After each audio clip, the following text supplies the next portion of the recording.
thank you for the floor. We believe that society has an important role in bringing people together, instilling a sense of civic duty, and helping poor people to overcome some of the inequalities in society. I'm going to talk about three things. First, why we think this is justified. Second, why it helps combat social hierarchies and why that is a good thing. And thirdly, how it benefits some of the most vulnerable groups in society.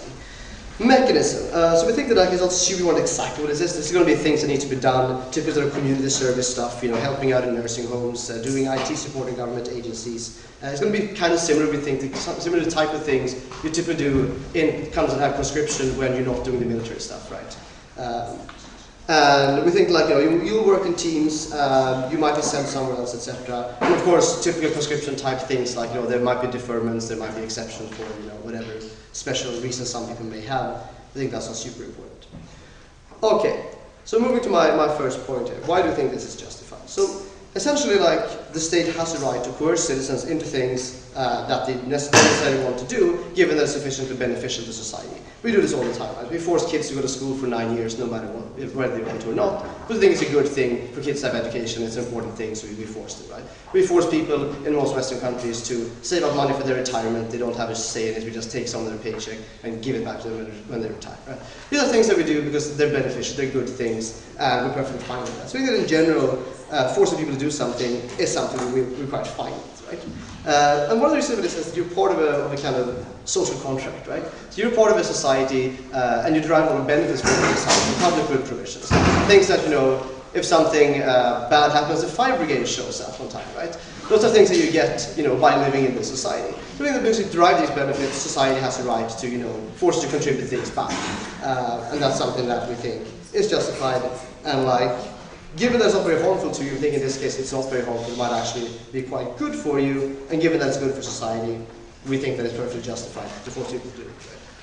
So secondly, what are the benefits here? So we think that one of the key benefits is that it helps combat social hierarchies, right? Because we have sort of random draws of people working together in these kind of teams, right? They come from different walks of life.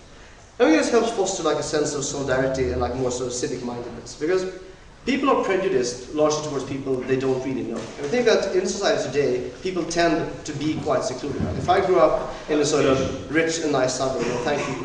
If I grew up in a rich and nice suburb, I'd be surrounded by other sort of rich kids, upper middle class kids, right? And then I go to a school like that, and I'll meet other sort of schoolmates like that. And then, I'll go to university, I'll meet, again, we go to university, but it also skews heavily towards that. And I'll get maybe a high-paid job where I'll tend to meet other people who have similar benefits to me. Okay, sure. Can you give us examples of, for example, what kind of service center are going to be? And secondly, can you explain to me whether those people are going to stay in the city they're living in, or you're going to move them away? I already did both of these things, right? I said, for example, nursing homes. I said, for example, we might send them away to another area. So I think both of these are things that I already mentioned, but I just said them again. So hopefully that's fine now. So yeah, we might send them away, but we don't necessarily send them away. We think that depends. And if we do, then obviously we provide accommodation, similar to how conscription works, basically. This is conscription, right, but just not the military stuff. Okay, so we think that prejudice tends to derive then from the fact that you don't know large groups of people. If I come from a rich or privileged area, I'm unlikely to meet sort of people with poor backgrounds throughout my life. I'm unlikely to know them personally. I'm unlikely to know people from, say, ethnic minorities if I live, in a place where there's also racial segregation, which we see in many countries as well. So we think that in this case, desegregation solves everything, right? Having people coming into contact with other people and having sort of close interaction with them for a year is something that makes you much more likely to know people from different walks of life, and thus realize that the conception I had about those people might be probably wrong, right? And they're not so different. They can be nice people, etc. This is a general thing that we get. And this is something that people typically cite when it comes to conscription. When you spend sort of a year with your army buddies, they'll stay your friends for life, even though you're very different. It's a typical sort of thing that we have. I think that this is a benefit that we get under this motion as well. I mean, this is an important goal for society, right? Because you need a society to instill this kind of civic mindedness and the idea that we're sort of all in it together. Other people, even if they're from different backgrounds, are still sort of kind of my guys in some sense of the word, right? Because this is where society only functions if people feel some kind of sense of trust towards the rest of the community. Things like tax fraud, things like following laws in general. Because the government can, of course, punish people for violating laws, but it's very hard to punish like everyone if everyone does it. What we see in countries with a sort of low level of social capital, say a country like Greece, where you have like massive tax evasion, because most people simply don't feel that the society is something that they should contribute towards. They don't feel like it's kind of legitimate. This tends to create a vicious cycle as well, because once you have a society that doesn't function very well, it loses even more legitimacy. So instead of this is like a very sort of valid thing for the state to try to do. It has a lot of general benefits. Of course, no, it's not like a binary sort of fail state, great state, but I think this is general scale. The more social capital you have, it's always going to be better. It's always going to have some of these benefits, no matter where you sort of start at. So thirdly then, how does it help vulnerable people? So we said there are two things here, right? There are skills, and we think that like, some of this stuff is going to be a bit vocational. I said things like IT support, whatever. We think that people might learn in some cases from it. But I think that more importantly, a lot of things that are important to get a job is things like being able to get up in the morning, having like discipline, being able to work in a team, interacting with people in a professional sense. And this is something that is often hard to get. If you come from maybe a place with high unemployment, you don't have like strong connections. And the reason why employers are often very reluctant to hire people without work experience, precisely because you can't check from a CV just automatically if someone is good at working in teams, if they have these people skills, if they're able to do these things, which is why you don't tend, which is why you tend to value job experience. It basically gives job experience to everyone regardless of background. We think that's quite useful. I know most motivators, including me, don't really have real jobs, but I wrote a paper on this, so it's true. But secondly, we think that another thing that tends to hold poor people back is lack of social capital. So, what this is about, like lack of connections, is something that matters a lot for being able to get into a career, right? If I don't have my dad's friend running a company that can hire me, if I don't know someone with a lot of money who can bankroll my startup, if I don't have one of my parents on the board of Harvard or whatever, I have a lot of barriers towards me sort of getting anywhere. And this is something that is like, sort of commonly cited as one of the big things holding back people from poor backgrounds. Under our motion, we get some of that, right? Now, as I got thrown into as a poor person in this team, I became best friends with some guy whose parents are really rich. Suddenly I do have some connections. Suddenly it is easier for me to get some of these things. Maybe I can get a loan to do something, I can get some financial support, I can get, someone who can introduce me to someone who can hire me, etc., etc. So we think that these are things that are quite valuable for people who otherwise tend to struggle in society, so we get more equality. So we think, it's perfectly justified for the state to do this kind of thing. It makes society more trustworthy, and it makes poor people have better careers. We're very proud to propose.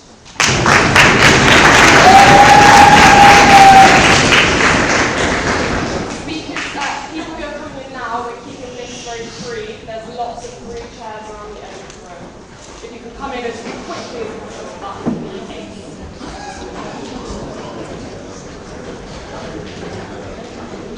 As quickly as possible would be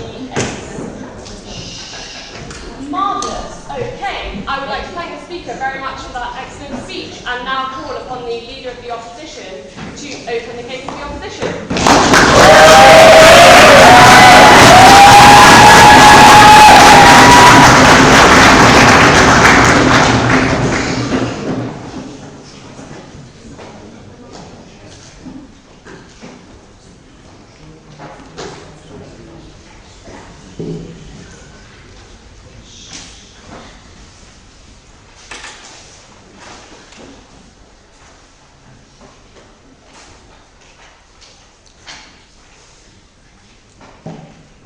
The burden of the government here is to show us why we need to force this, why we need to have everybody have to do this, and not, for instance, to mitigate this by, say, advertising these jobs or even incentivizing people to do so, right? They show us two things in order to do so, right? They tell us, first of all, there's a principle, right? We're okay with forcing people to do some things. Okay, that's not enough of a principle. It's right that we force people to do some things, we don't force them to do everything. The things we force them to do is things that are absolutely necessary for these people or for society, and we can't have them any other way. An example for that is education, right? We force people to go through that because we think they won't be able to go on in life without this. We think this doesn't happen because under the status quo, people do manage to get on quite well without this.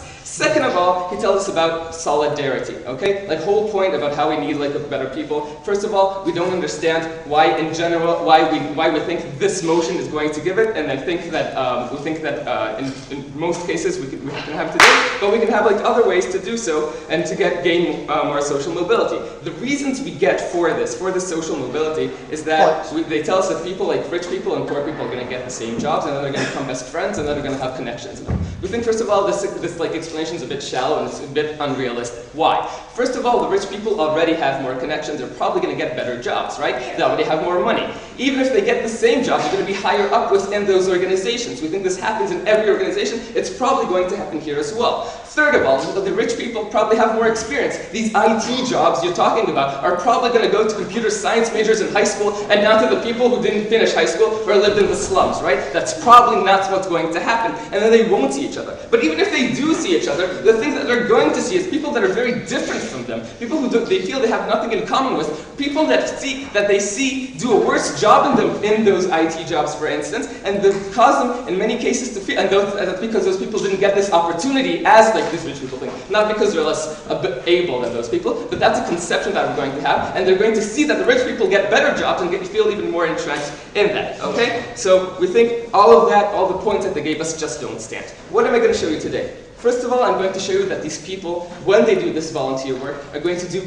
bad work. And this work is going to affect not only those people themselves, but the people who get these services from these people. My main example is going to be like his nursery point and the point you talk about like helping in hospitals or whatever. Second of all, I'm going to say that this is going to affect other people going into the system, like the younger siblings and the brothers of these, and the friends of these people. Third of all, I'm going to show you why these people are not going to stay longer. So you take like the strong side of their case and why these people are going to stay there. It's not going to happen. Actually, it's going to happen less, and my partner will show you later why this is going to happen less, even with the people who do come today. So first of all, I want you to know that this motion is about the people who do not come today, right? Because everybody who already wants to go to these places can do this all right without forcing them already to do so. The only people that you gain here are that you might gain, and you might lose some others, right? The only people that you gain are people who don't want to do this now, right? Okay, why do they not want to do so? They probably think they want to go in with their life, right? They want to like get an education, they want to start their life, to start to see what they're good at, to see what they like or what they don't. Maybe they just don't like this type of work, don't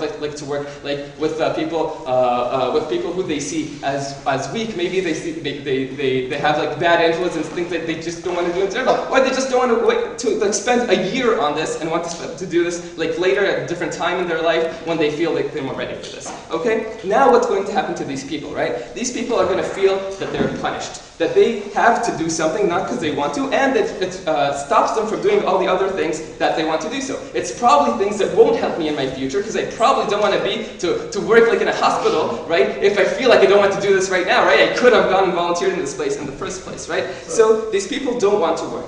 I'll take close. On which side of the house do you think it's more likely that they're going to get a course or open amount of blame for a job? When they know they're going to be staying there for a year and they cannot resign, or when the employer knows they're going to can leave whenever they want?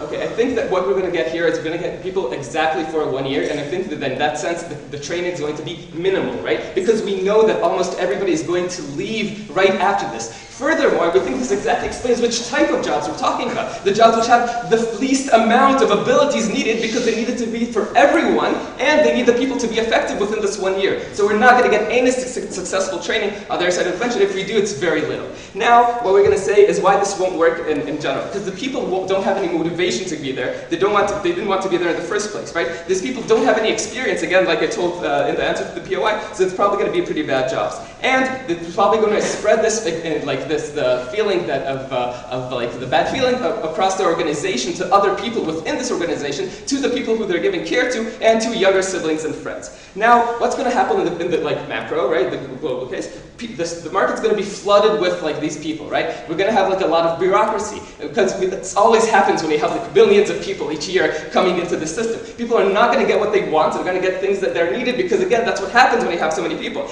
And then people are not going to want to stay there, right? Like the volunteers. And when they're there, they're going to feel like they don't want to be there at all. So they're going to go on like long coffee breaks or say that they're sick. Now this means that as an organization, you can't plan ahead. head. You can't do anything to function properly as an organization, right? Because you have people like workers who are unqualified to do so. So that leads to bad service to the people who are the subjects of this, right? Like in a nursery, the children are not going to get like the water that they need, and not going to get enough care and enough attention. Second of all, you think like a mentor for a child might not be a good influence, or actually going to be a bad influence because he might not come some of the times because he just doesn't feel like it, okay? And there's no one there to like punish him. What are they going to do? It's like something they forced him to do in the first place. Now, in the comparative, we think most of these jobs happen today because our society functions properly. We think what we're going to have is like less expenses on these things right now because we have cheap labor to do it. But the cheap labor does it not as well, and this hurts the weakest people in our society,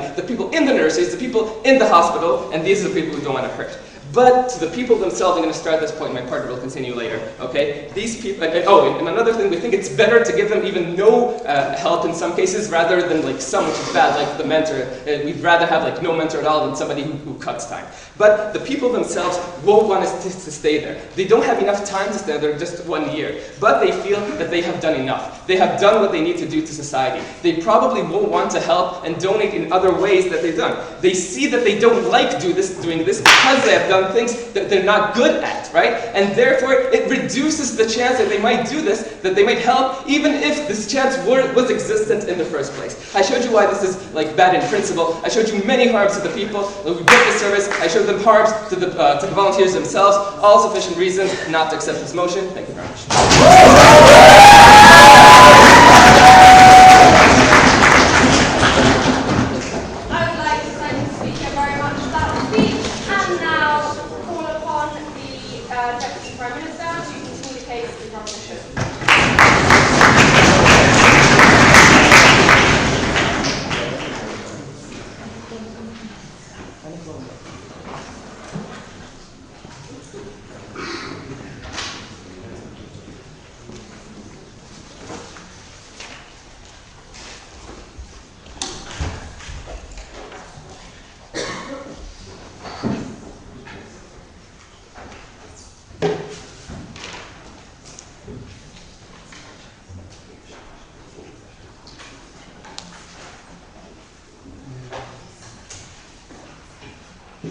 Okay, I'm going to talk a bit about who exactly are we sending, what are these type of 18-year-olds, and who might benefit and who might lose out, and where the equation lands, how it's not just, oh, we force this, well, only the people who absolutely don't want to do this who will then be doing it, but there are people who with a lack of information or lack of idea that the facts thing, that the choice can actually be liberating for them and give them an alternative that they hadn't considered or been able to consider in any other way of making this. And also then I'm going to do some comparison on the harms and the benefits and in different areas. So before that, a bit of rebuttal. So first of all, they're saying people won't be making any connections because they'll go to different areas, for example. We don't think that's necessarily true, but if we see that there's a self-segregation within the system, we might do ways to combat it, right, as a government. If we're sending a bunch of people elsewhere, we might have quotas or whatever. But secondly, we don't think people make connections in the way that they describe. Like if I'm in the same area as a person, usually it's a clash of personalities, and if our personalities sort of match up, we become friends. It's not about like, oh, he's a bad worker, I'm a good worker, or something like that that makes you become friends. We don't think that that's how bonds are made. Secondly, they're saying like, oh, look, they're going to be given minimal training. No, first of all, the government decides the amount of training. It could be like a year that's only training if you think that's beneficial, like fire brigade or something like that. Or it could be celebrating treat. But secondly, we think that we want to help these out. Like the purpose is to give them skills, then we would have emphasis on training within that. Thirdly, they're saying like, oh, they're going to do massively bad work. But the point is here that we want to instill a sense of professionalism, right? So we're holding them to certain standards. We want to ask them to live up to those standards. If their analysis holds, then it also holds for like schooling, for example. Oh, we can't teach them how to do schools because people resent being forced to go to school and then we'll do bad work there. But in general, see, schooling works. We instill the sort of values of the school to be able to study, to be able to get things done. And we think that in general, it works on society. But also we believe that in general you can also look at minimum things. Like under the comparative, if we don't have people cleaning parks or people old folks homes being understaffed and nobody's talking to the elderly, for example, we think that having a person there, we don't think that even if they're resentful in the beginning, they might still be able to bond with that old person, realize they're interesting. But secondly, we don't think that they will, because I don't like being here, I'm going to be a total dick to everyone or start, instead of cleaning the park, throwing trash out. We don't think that's necessarily what will happen. So, going into my first point. who are we sending? We're sending these 18-year-olds. And 18-year-olds in general are usually quite self-centered and in a lot of ways very individualistic, right? It's the basis from where they're coming from in childhood. I mean, we've grown up also in this massively individualistic culture, consumer culture, that sort of exacerbate this effect, right? Because kids are selfish to begin with, right? You're a sort of solipsism where the world revolves around you.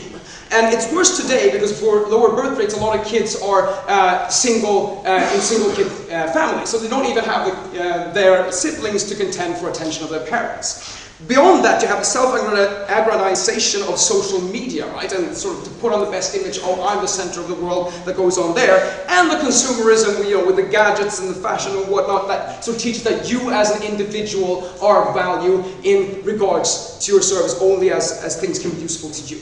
So we're saying that the problem with this, not only is that narrative harmful for society in general, also harmful for the individual, because it makes you harder to empathize and socialize with other people, right? And this is true for a lot of 18-year-olds, that they don't have contact with other types of people that might be similar to themselves, as Gustav already brought up, but they don't have contact with other people in sort of other areas of life, like people who are older, for example. So it's hard for them to perhaps realize that it's not about you, or not about the people exactly like you, but it's about others and society in general, right? And we think that giving can be quite enriching, and particularly to those who lack the self-awareness, which is true for a lot of 18-year-olds. So we think that this can be a massive beneficial experience in that sense, right? Yes, I'll take it. I still haven't understood why our principled case and why in general this is necessary to have the integration you're talking about, and it is so necessary that we have to enforce everybody to do so. There are a million of alternatives to what you're talking about. All right, well actually that's a common misconception. We need to force this, because if we don't force it, then not all 18-year-olds will do it. Like the integration point that we want to have won't exist if we're not forcing everyone to integrate. Like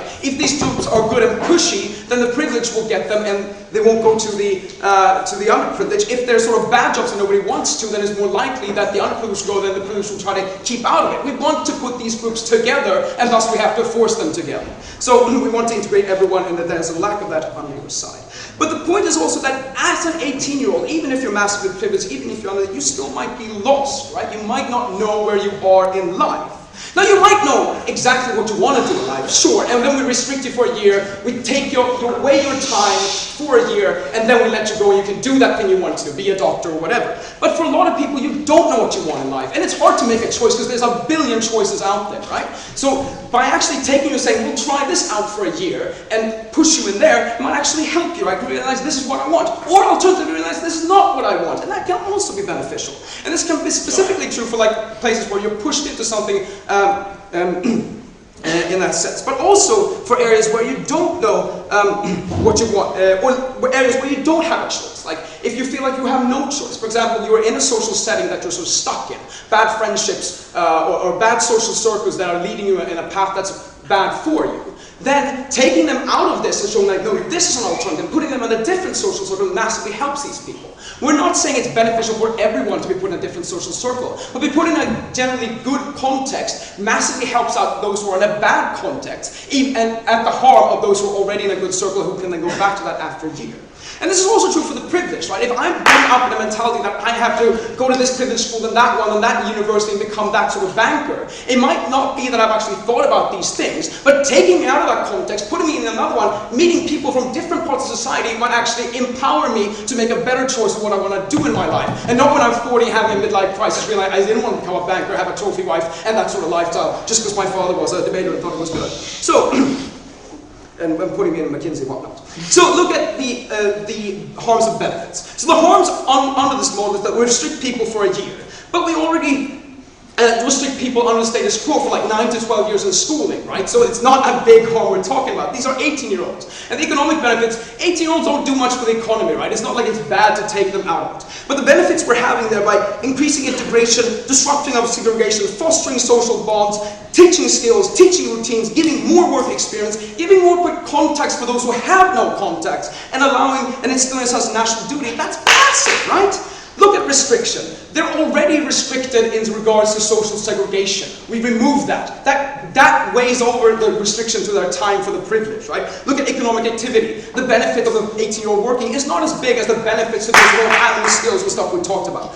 On the areas of the comparative, it falls on side proposition. That's why you should vote for us. Thank you very much.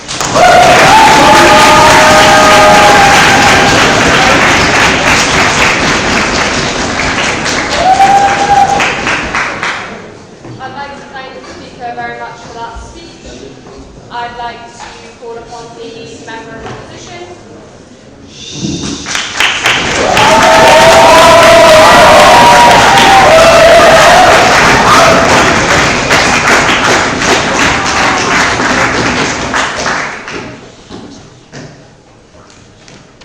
And I'd like to call upon the audience to be quiet.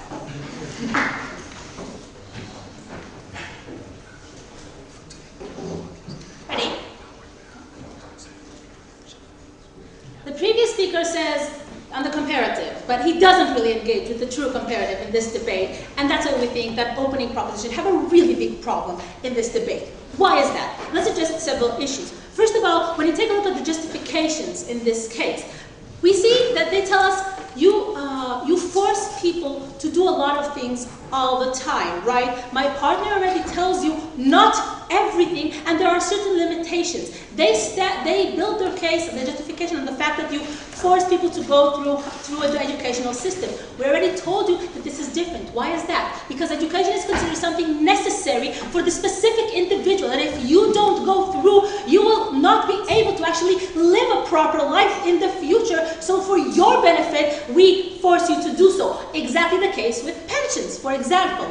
If you want to talk about, and that's why there's no justification from the individual perspective. But if you want to take a look at the society perspective here, then the justification is only utilitarian. So the moment that we show you, you get more bad outcomes, we win the debate. Let's show you how we actually have done that already, and they failed to engage with. Because they come and tell us, A, we will find, if they see segregation within the organizations, they'll find ways to deal with it. It would have been very nice if they bothered to explain to us exactly how are they going to do so.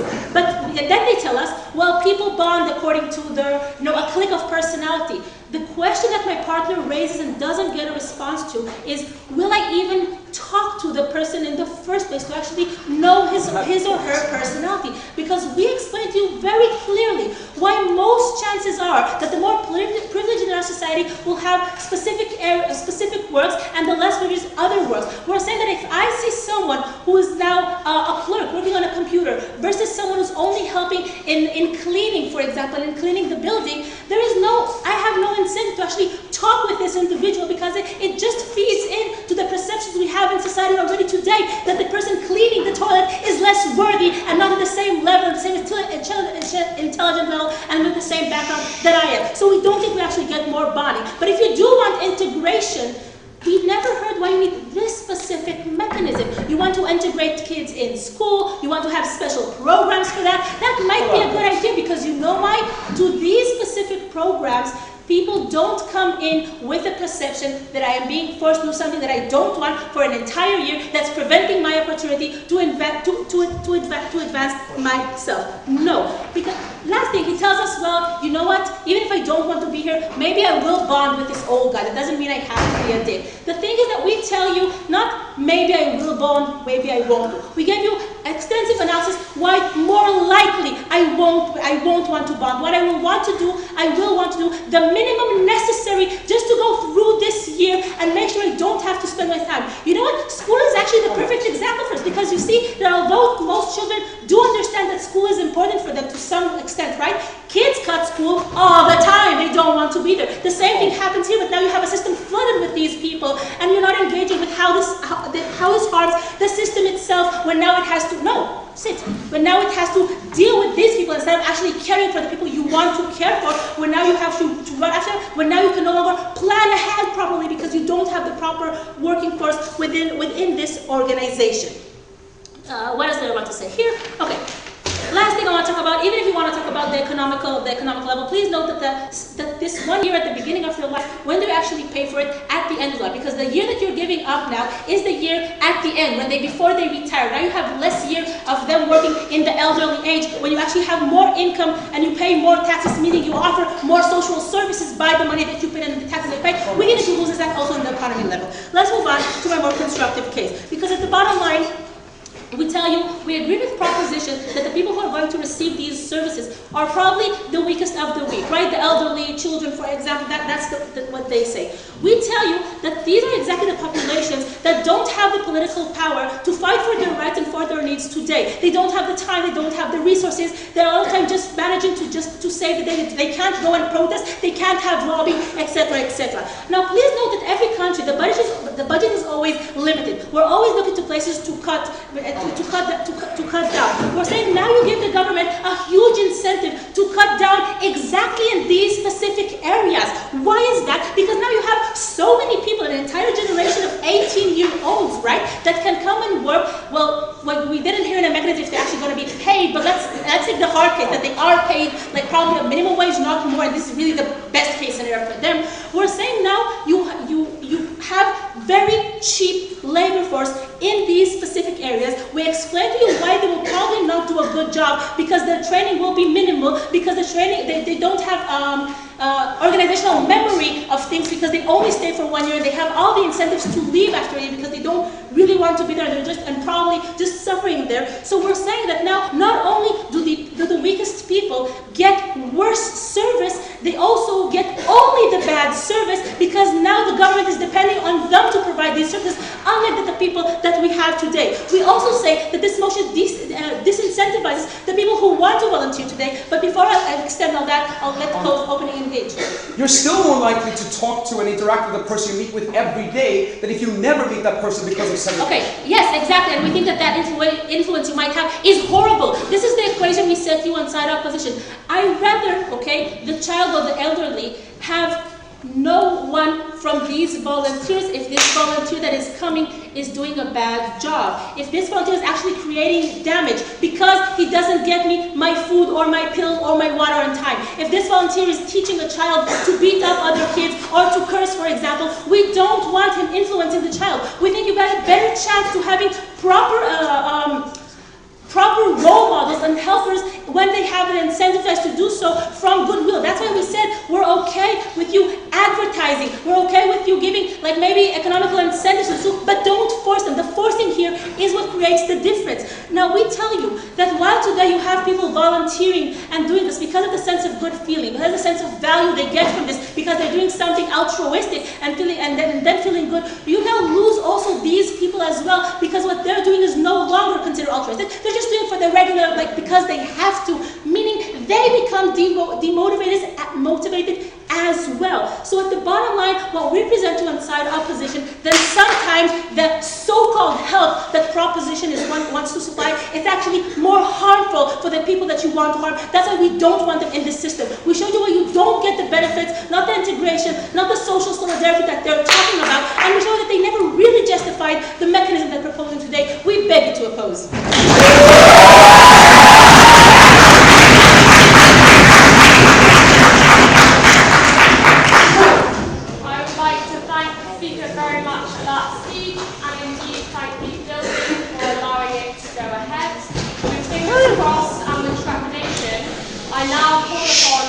Member of Government for what is going to be the second half of an excellent debate.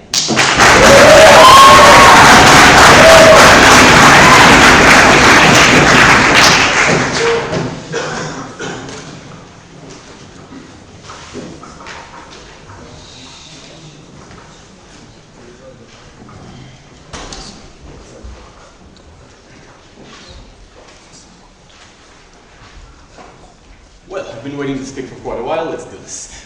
opening government in this debate talks to us about improving social integration, promoting altruism, etc. And they also give us the principal justification of taxation, and this actually being something similar. Opening opposition come up and tell us that you don't need to enforce this on people, you should only give subsidies in order to be able to promote exactly the same things. What we're going to talk to you is about a huge structural problem of youth unemployment in Europe and how we're solving this through this mechanism, why we need everybody on board in order to be able to progress the sort of change that we need, about why we have certain structural problems that won't be solved otherwise. We're also going to explain to you why this is actually similar to a state of emergency, which would call for conscription and therefore could call for this sort of policy as well.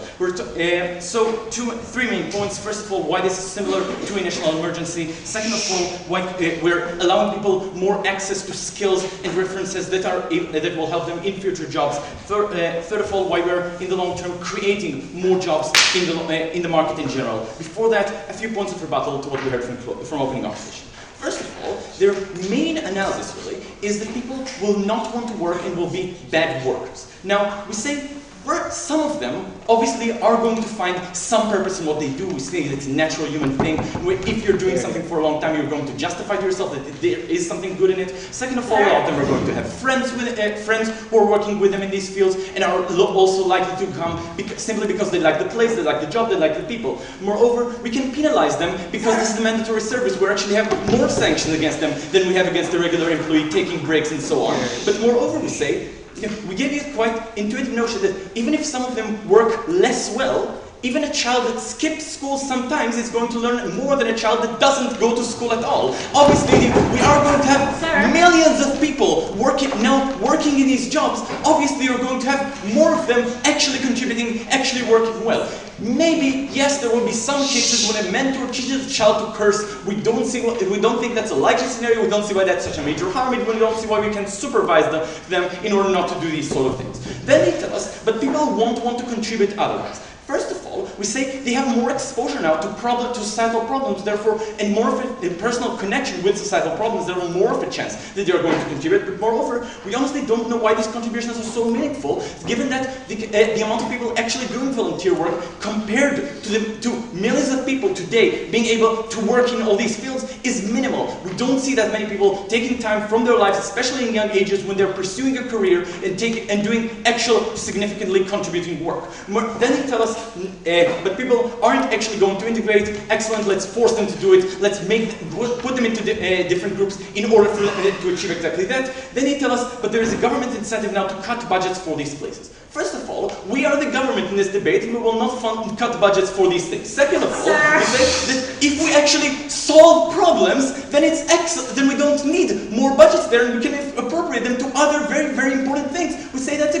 actually a benefit on our side of the house. Let's talk quickly about national emergency. We say two things. First of all, huge aging population in Europe today, meaning people who actually don't have someone to support them, people who have health risks, people who are disabled and can't actually go by themselves. The fact that we can attach to each of these people someone who can treat him, say even if he does not have the money to do this himself. The fact that we now have a state service that's able to provide all these things. We're saying otherwise it takes huge budgets of our health budgets which go to medicine. Here we can actually have enough people to suit every elderly in need with someone to help him. We're saying this saves lives literally. This is more important actually and saves more lives than in most conscriptions in most armies. Second of all, we say that huge unemployment results in people losing years of their lives. People less ability for the government to provide services because of less taxation, again translating to massive harms to society, harms of people turning to crime. All these sorts of things happen significantly less under our side of the house, and we'll show you why.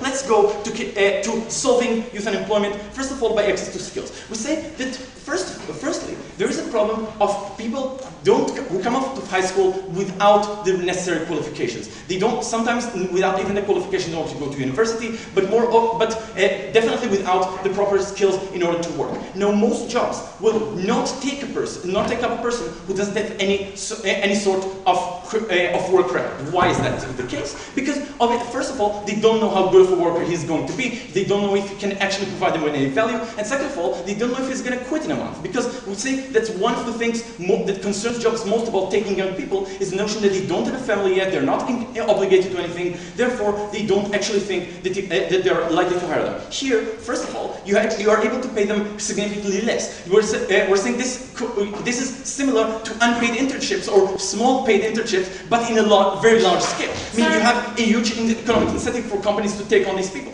But moreover, we say that you have the state obligating you that this person is going to stay there for a year. You can plan his career in the way that he's there for a year. You can start a course, maybe not a hugely influential one, but just to give him basic work skills, and you know the person is going to stay there. Therefore, he has the foot in the door. He has the qualifications that later in his life will enable him, first of all, when he goes to university, to keep on working, and when he gets out of it, to have already the record that he has worked, to have references, to have the qualifications. Moreover, and before I go on, I'll take closing. Yes? Yeah, but what are those skills that companies usually want?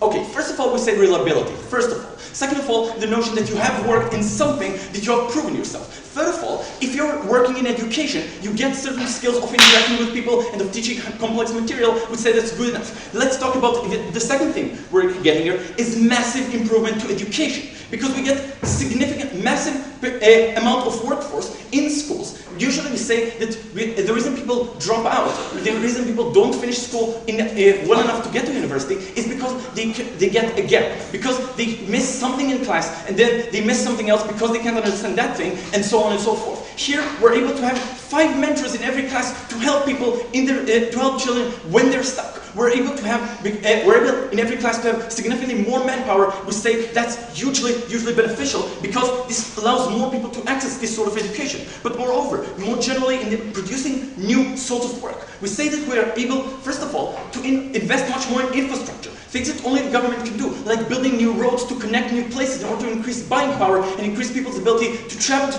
different places and work there and be more socially mobile. We're also saying you have more of an ability to get the entire population with skills through education, like, for example, entrepreneurship. Things that actually progress new workplaces that otherwise would not have been open. We're saying for all these reasons, we're first of all allowing more people to get a chance, and we're allowing generally in society more social mobility, more people integrating into jobs. We beg you to propose. Thank you.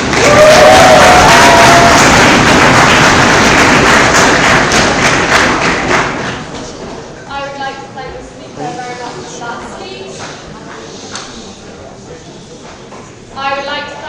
very much for that speech, and now call upon the member of opposition to continue the case of the opposition bench.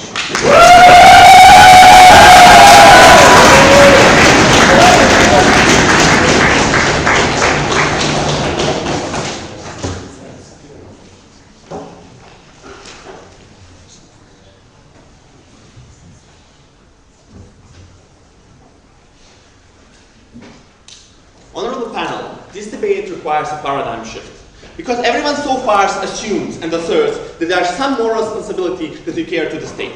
Opening opposition says there are no moral responsibilities. We're going to give you much of the reasons why we don't have moral responsibility towards state rather to ourselves. Secondly, what are going to be harms to those people that we send them. And thirdly, why all the things the government said can be achieved either differently or they're not going to be achieved at all.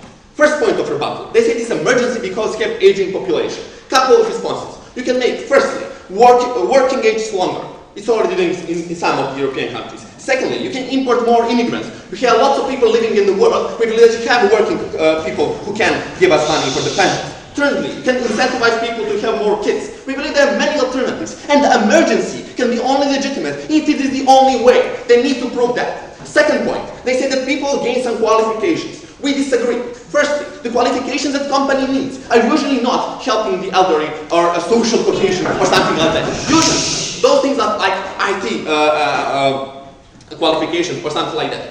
Even if you can see that lots of the people will gain some of that qualification, some of the people simply don't know them. Some of the people will simply get the job from their parents. They know that they're going to get a job. They maybe go to some other internship or something like that. They can choose betterly. We don't see why it is a necessity for the old people. That's their burden.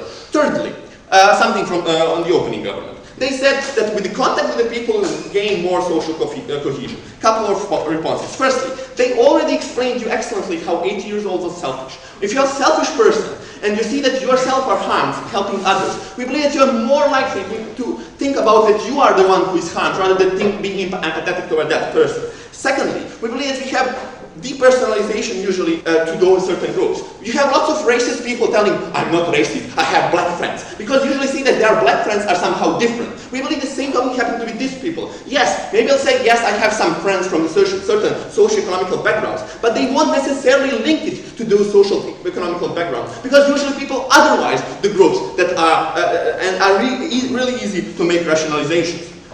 Thirdly, people are not getting genuine experience of poor or underclass people. They just gather with them or something like that, but they don't have a genuine experience. So we believe that we mitigate hardly that. Now to my moral argument. We believe that there is no moral responsibility towards state. Why is that? First reason, you don't choose the state you are born in. You're simply born in something, it's a lottery of birth, you cannot choose it. Secondly, you cannot easily opt out of that. Immigration is really costly. Secondly, there are language barriers. I cannot move to Hungary because I don't know anything of Hungarian except goulash. Thirdly, we believe that your friends and family lives in your country, so it's really unfair to let you force outside. And fourthly, even if you migrate to some countries, usually that countries also have some, you might also have the coercive powers over you. We believe it's unfair. Thirdly, state gives you some benefits, that is true, but you already pay for all those benefits. If state provides you with infrastructure, with roads, with healthcare, you pay taxes and pay back to those society for those things. Fourthly, we believe that people are not responsible for the problems they are claiming. I'm not responsible for a lacking of social cohesion in my country. That's simply not my responsibility. I cannot be harmed just because there is some problem that I don't have, that I'm not guilty of doing that. We believe it's highly problematic. And fourthly, it's not necessity. We believe that even if this all is true, it's simply not necessary thing to do. So it's disproportional to coerce people in doing something that's going to harm them if it's not necessity and if they don't have moral responsibility toward their country. Now, second point of my substantive. How it harms the people who are going there. Now, opening opposition usually base their case upon they are losing 1 year. So instead of 59 years of working, they're going to have 58.